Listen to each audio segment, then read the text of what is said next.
the sharing of your music all of a sudden. That was beautiful. That was great for us.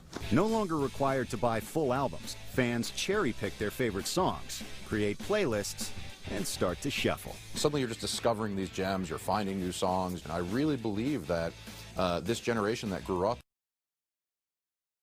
compressing the 15-month span after March 2009 to look shorter than the preceding 6 months.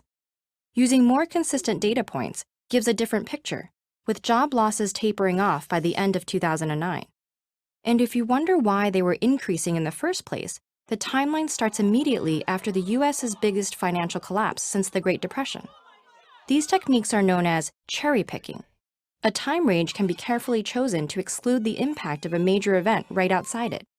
And picking specific data points can hide important changes in between.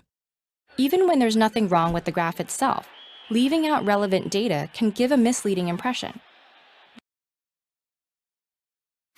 Now, you might say, well, that's an extreme and unusual example, and I wouldn't want to be guilty of the same kind of cherry-picking and selective referencing that I'm accusing other people of.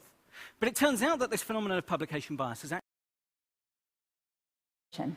And as you'll see, babies are much more likely to generalize the evidence when it's plausibly representative of the population than when the evidence is clearly cherry-picked. And this leads to a fun prediction.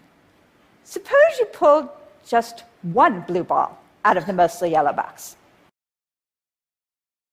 Some of your data has been criticized, some of your choice of data sets have been criticized. You have been accused of cherry-picking data to make your case. What do you answer to that? Well, I answer that I'm very happy